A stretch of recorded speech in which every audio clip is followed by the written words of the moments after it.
Hi everyone, Dale Pinkert here. You could find me on Twitter at Forex Stop Hunter. I'm also the host and moderator in FACE. That's Forex Analytics, Community Experience. Great team of traders that share our ideas every day. Free webinar. You could find us at www.forexanalytics.com. Starting off here with the US dollar. I think the main features are the successive lower highs that we've had, especially the action that we had from the employment report on Friday. It was a pretty negative, pretty strong number, and the market acted terrible after it. So I was skeptical of the dollar there. We have this pivot at 97.80, and I think you have to respect it. For now, if we get a pop in the dollar back towards 97.80, I think it's worth short because I do think there's potential for us once we start closing under 97.20 to accelerate to the downside. So the market's still very heavily bullish a dollar.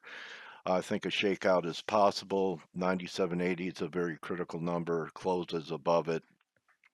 Then something else is going on. We're headed for new highs up towards 99.20. But the action over the last couple days with the markets being under severe pressure, dollar really hasn't caught a bid, and normally it does during times of risk off. So if a market doesn't perform in conditions that should be conducive for it, what's going to happen if conditions shift and there's risk back on? The dollar could sell off. So with that being said, the S&P action, very critical level. I want you guys to pay attention to the low that we have here at 2860. Very significant level, and if broken, I think you could say correction ongoing. There still is a possibility of a trade deal. I know China needs one now, although they think in terms of centuries rather than election cycles, but there's an epidemic in their food chain. Pork is their main protein source, so maybe they do come to the table. They don't have to. If they want to sink President Trump, they could walk away and create some type of bear market going into the 2020 elections. So looking at S&Ps right here under 2860, there's problems at least to 2780. And if we're able to generate one more rally, there is some confluence up around the big round number at 3,000. So we'll see. I think this week is decisive, and we'll be paying close attention to the 2860 level and the 29, call it 25 level, coming out of those ranges. I think will give you the next move.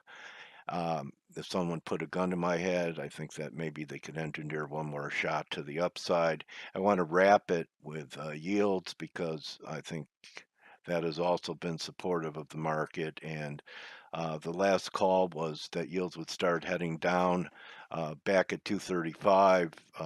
I kind of been in the zone in yields. I talked about we had a 3 drive down there looking for rally to 260, 265. We stalled out at 260, and there again you look at that spike at 258, that too on strong employment numbers that we had Friday.